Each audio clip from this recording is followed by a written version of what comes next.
If you look at the numbers from the 1st of August, you can safely say the BJP is likely to romp home in style. That's the way it looked. But come the 10th of August, suddenly minus 21 seats in Bihar, the opposition sends a chance, and then things don't look quite as settled. BJP is still in pole position, but not quite as settled. Let me take you through what might happen in Bihar according to this India Today Mood of the Nation poll if elections were held today. And remember, this is a snap poll conducted after Nitish Kumar jumped side. So let's take the vote share details first.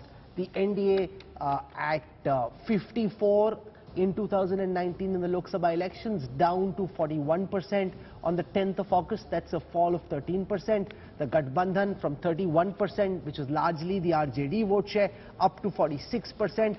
That's up 15%, a gap of about 5% between the NDA and the Mahagathbandhan. 5% gap in a two-cornered elections is big. Let's now look at seat share in Bihar. And here is where the BJP starts to lose ground. They're likely to come down to 14 seats. That's a loss of 21. The NDA earlier had 35 on the 1st of August. So that's a big fall, Rajdeep, in the NDA's fortunes, with the JDU walking across. Remember, Bihar, Rahul, is the only Hindi heartland state where the BJP has never got a majority on its own. And the BJP has never been able to discover a strong leadership of its own that can take on the Lalus and the Nitishes. But they don't always need a strong leadership. For example, in Tripura, they won without having a strong leadership initially. In Assam, they won in a state where they'd never won, where the electoral dynamics are arguably tougher for the BJP than they are in a state like Bihar. You're right, Rahul, with one caveat that I think there's a distinction we have to draw at some stage between Lok Sabha and Vidhan Sabha.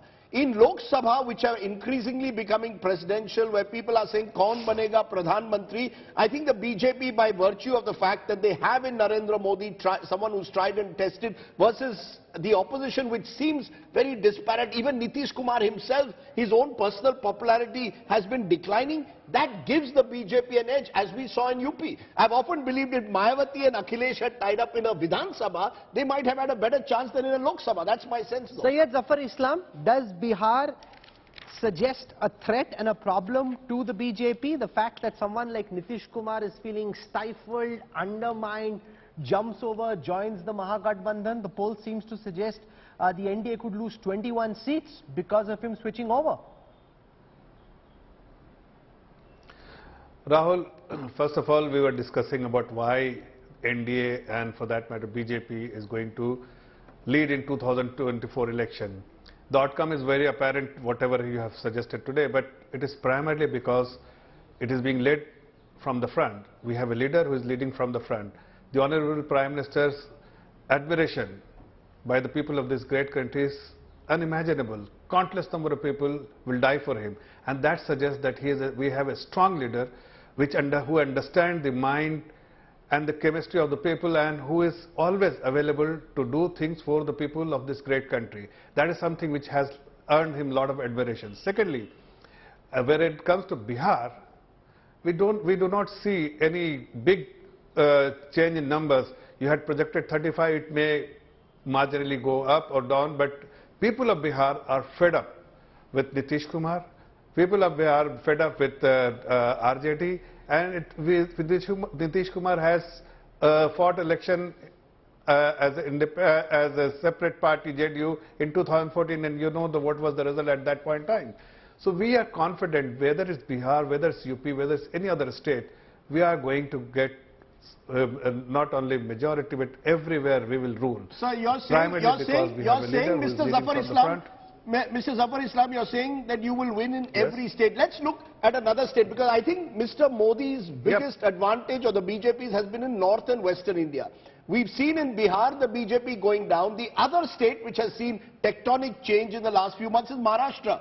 And look at the numbers for Maharashtra, because Maharashtra now, with the Shiv Sena Shinde BJP government, projected seat share is showing a dramatic shift from 2019. This time, if elections are held, NDA comes down to 18 from the 43 that they had in 2019, and the UPA goes up to 30. So if this Vikas Aghadi holds together, that's the Shiv Sena Thackeray faction, NCP and Congress, they actually are completely on the up in Maharashtra. So Zafar Islam, this is why, you know, when we go state by state, Maharashtra and Bihar are possibly two potential game changers. 88 seats between them, and the NDA is losing out to the UPA. The BJP is losing out to the UPA. You don't agree with that?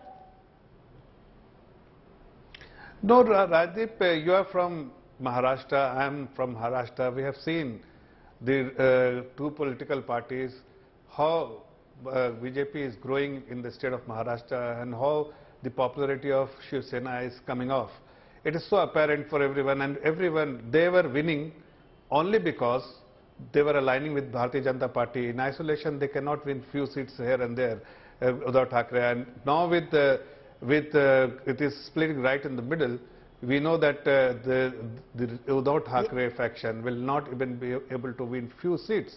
No, you're saying, in 2024. Sir, Zafar Islam, the worry that you should have in both Bihar and Maharashtra is the sheer size of the alliance ranged against you. No, but you're assuming here, if this is correct, that the Shiv Sena, NCP and Congress will very comfortably be able to give seats to each other. The moment you sit down on the bargaining table, try and determine who fights from which seat, that's where local, provincial rivalries come to the fore and become so difficult. Rahul, you're right, but I'm only going by the numbers. We started by the big picture.